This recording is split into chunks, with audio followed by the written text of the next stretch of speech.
जो जनता देती है। तो मैं कह रहा हूं उसमें तो नहीं है बंटवारा, कहां है बंटवारा?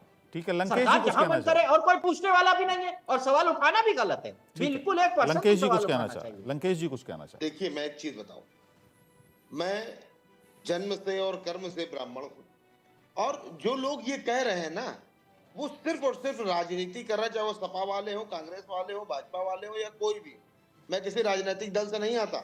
मेरे कार्यालय में, मैं आपको कल फोटो भेजूंगा जिस नंबर से मेरे पास में मैसेज आया है, कि जो भारत के मिसाइल मैन रहे उनका एक चित्र लगा हुआ है आज भी।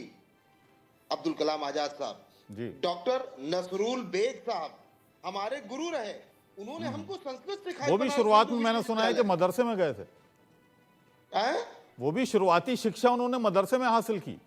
या बिल्कुल करी थी। देखिए, विद्या ददाति विनयम विनयात याति पात्रताम।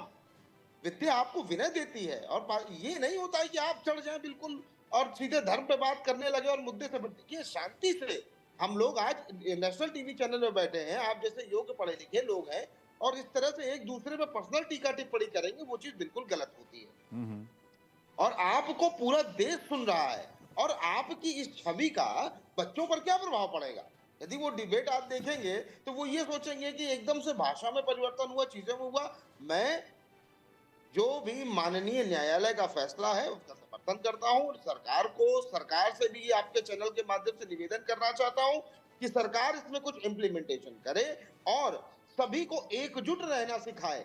ये तोड़ो और फोड़ो की, यानी डिवाइड एंड रूल की राजनीति जो है, अंग्रेजों वाली नीति किसी भी सरकार को नहीं अपनानी चाहिए। शाही जी, ठीक है शाही जी, ये जो सवाल पूछा जाता है भारतीय जनता पार्टी से, भारतीय जनता पार्टी के नेताओं से, कि आखिर जो मुस्लिम से जुड़े इशू हैं वो इतना क्यों लुभाते हैं भारतीय जनता पार्टी को? मदरसा, हिजाब, मांसाहार या इस तरह से जुड़े जो मुद्दे हैं वो आखिर क्यों लुभाते हैं भारतीय जनता पार्टी को? और यही आरोप बीजेपी पर लगता है कि सिर्फ पोलराइजेशन के लिए। देखिए, भारतीय जनता पार्टी की बात नहीं है इकबाल जी। आप देखिए, कहीं भी पूरे विश्व में कोई बम फूटा, कौन फोड़ा? तो आसिफ भाई फोड़ रहे हैं। ये अधिकतर पाया जाता। मैं ये नहीं कह रहा हूं कि कोई और दूसरा नहीं। मदरसे में कहीं पर छापा पड़ रहा, अभी देखिए किस तरीके से बिहार में छापा पड़ा, वहां से हथियार और पैसे बरामद हो रहे। प्रयागराज में छापा पड़ा, वहां क्या हो रहा था मदरसे में। ये एक एक चीज।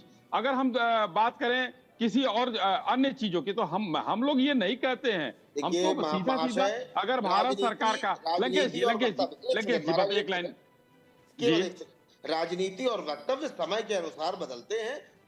जब बसपा आई थी तो सबसे पहले ये कहा था कि तिलक तराजू और तलवार, इनको मारो जूते चार।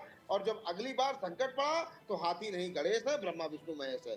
सब समय देश काल परिस्थिति पर निर्भर करता है। अब आप अपनी बात चलिए। तो हम लोग विरोध नहीं करते। हमारा नारा ही है सबका साथ सबका विकास। अभी तारिक भाई ने उसका उदाहरण भी दिया कि वहां पर ये जाते हैं, वो करते हैं। हम तो सबको लेकर चलते हैं। मकान देते हैं तो हिंदू मुस्लिम थोड़े देखते हैं। शौचालय बनाया तो हिंदू मुस्लिम नहीं देखा, उज्ज्वला देखा, आयुष्मान दिया। हमने सब जो भी योजना मंत्री नहीं बनाते, चुनाव नहीं लड़वाते जी। मंत्री नहीं बनवाते, चुनाव नहीं लड़वाते, बाकी सबका साथ सबका विकास। केरल में हमने टिकट दिया मुस्लिमों को, अभी कश्मीर में टिकट दिया मुस्लिमों को। कहां नहीं करते? भाजपा का काम है। लेकिन उत्तर प्रदेश में क्या दिया? उत्तर प्रदेश में किसको टिकट दिया सर? कितने लोगों को? हम जो जिताऊ कैंडिडेट होगा उसको देंगे। हमारे पास जिताऊ इन्होंने कितना दिया ये बताइए जरा, पूछ लीजिए। यही तो बात है कि अभी जो है समाजवादी पार्टी कहती है कि हम मुस्लिम परस्त एमओआई, तो इनका ये कितने परसेंट मुस्लिम को टिकट दिए थे जरा बता दीजिए 400 सीटों में। अभी बता दो। ये सवाल आप नहीं पूछ सकते ना सर, ये सवाल आप नहीं पूछ सकते क्योंकि आपने तो एक भी टिकट नहीं दिया। ये सवाल आपको पूछने का हक ही नहीं है सर। देंगे, हम जिताऊ कैंडिडेट को जहां होगा वहां देंगे। हमने केरल में दिया, हमने कश्मीर में दिया। कश्मीर में तो कैंडिडेट नहीं मिले आपको सर। चलिए ठीक है, हम ये मुद्दा नहीं है, मुद्दा ये नहीं है, मुद्दा कुछ और है। ठीक है विजय जी कुछ कह रहे हैं? हमने देखिए मुद्दे की, इकबाल भाई हमने मुद्दे की बात की। आपको भाजपा की फितरत समझनी होगी। भाजपा की सीधी सी फितरत है, आज देश के जो प्रमुख मुद्दे हैं उनसे देश की जनता का ध्यान हटाना है। क्योंकि महंगाई, बेरोजगारी, विदेशी कर्ज, और आप शेयर बाजार को देख लीजिए, उससे आरबीआई भी डरा हुआ है। क्योंकि आरबीआई भी ये मान रहा है कि जो इसमें तेजी है वो कृत्रिम तेजी है। तो जिस दिन ये बुलबुला फूटेगा उस दिन आरबीआई भी धरातल पर आ गिरेगा धड़ाम से। देश के हालात, चाहे वो विदेश व्यापार घाटे की बात हो, चाहे घोटालों की बात हो, पीएम चलिए केयर्स घोटाले की वो तो बात हो, मुद्दे चाहे हैं ही हैं, लेकिन एक और सच्चाई ये सबसे भी है हटाने के विजय लिए जी सुनिए कि ना। आप जो निशाने पर रहते हैं और खासतौर से मुस्लिम तुष्टीकरण का जब मामला आता है तो आप सबसे ज्यादा निशाने पर होते हैं, यानी कांग्रेस पार्टी। और इसलिए फिर तो हम सारे वो कह रहे मामले हैं, उठते हैं, फिर वो राम मंदिर का भी मामला उठता है, शाबानों का मामला भी उठता है, मदरसों का मामला भी उठता है। मेरी बात सुनिए ना, इसलिए तो हम डिमांड कर रहे हैं कि भाई मदरसे केवल वही वैलिड माने जाएं जो राज्य शिक्षा बोर्ड से एफिलेटेड हो या फिर सीबीएसई से या किसी अन्य बोर्ड से। मैं ये कहता हूँ धार्मिक शिक्षा का भी एक अधिकार होना चाहिए। एक बच्चा जिसे अपने खाने की समझ नहीं है, उसको जबरदस्ती धार्मिक शिक्षा के नाम पर अंधभक्ति की तरफ आप धकेल रहे हैं, चाहे किसी भी मजहब में, गलत है, बिल्कुल गलत है। धर्म चुनने की अगर आप ये कहते हैं शिक्षा की आजादी होनी चाहिए, तो वो उसके विजय जी आपको इल्म है कि मदरसों में कौन बच्चे पढ़ते हैं? आप बता सकते हैं? देखिए, मुझे 1.5% से 1.25% बच्चे, सुन लीजिए सर, जी, जो यतीम होते हैं, बहुत ज्यादा गरीब होते हैं और इतने गरीब होते हैं कि वो 2 वक्त की रोटी भी नहीं खा सकते। यतीम होते हैं, आगे पीछे कोई नहीं होता है, वो वहां पर बने हॉस्टल में रहते हैं, और जो लोग वहां पर ज़कात का पैसा, खैरात का और का पैसा और दान का पैसा आता है, वो उससे वो चलते हैं। यहाँ आप गलत हैं जी बताएं। यहाँ आप गलत हैं, मैं आपको इस दावे के साथ कह रहा हूँ। दरअसल ये मदरसों का काम नहीं है यतीम बच्चों की देखभाल करना, उनको पढ़ाना लिखाना। ये सरकार का काम है, बच्चों की पढ़ाई की व्यवस्था करना, यतीम बच्चों को गले लगाना, ये सब सरकार का काम है। क्योंकि सरकार अपने काम में फेल है, इसलिए मदरसे जैसी संस्थाएं या गुरुकुल जैसी संस्थाएं, दूसरी संस्थाएं सामने आती हैं उन बच्चों को गले लगाने के लिए, उन बच्चों को पढ़ाने के लिए। तो ये सरकार का दोष है। आज ये दोष मदरसों पर थोपा जा रहा है।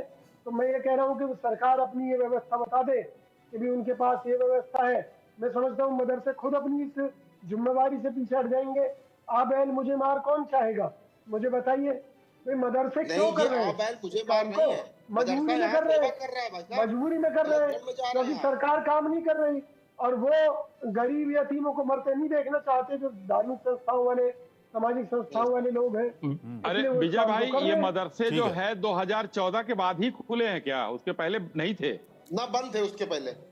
मैं एक बात कहता हूँ, मेरी एक बात, मैं कुछ कह जी, बोलो, जल्दी से आप व्यवस्था बताइए, क्या व्यवस्था आपके पास कर दीजिए। मैं ये कह रहा हूँ कि एक जो भारतीय, मुझे अपना पक्ष कर, एक भारतीय जनता पार्टी की ये कोशिश रहती है कि औरों को एंटी हिंदू साबित कर।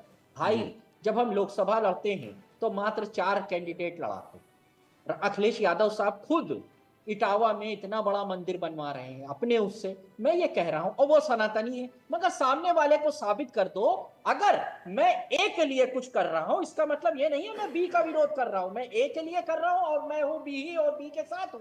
इसलिए ये जो परिपेक्ष खड़ा किया जाता है, अगर हमने मेट्रो बनाई, अगर हमने आगरा एक्सप्रेसवे बनाया, अगर हमने 1090 बनाई, तो अखिलेश जी खुद एक प्रैक्टिसिंग सनातनी है, एक हिंदू है जो डेवलपमेंट कर रहे हैं, और माइनॉरिटीज का, बहुत धन्यवाद, का ख्याल रखना सबका धर्म। बहुत बहुत शुक्रिया, आप सभी मेहमानों का बहुत बहुत शुक्रिया हमसे आज जुड़ने के लिए, हमसे बात करने के लिए। तो आज देश का सवाल में फिलहाल इतना ही। कल आपसे फिर मुलाकात होगी एक नए विषय के साथ। तब तक के लिए मुझे इजाजत दीजिए, लेकिन इंडिया न्यूज़ पर खबरों का सिलसिला लगातार जारी रहेगा। नमस्कार।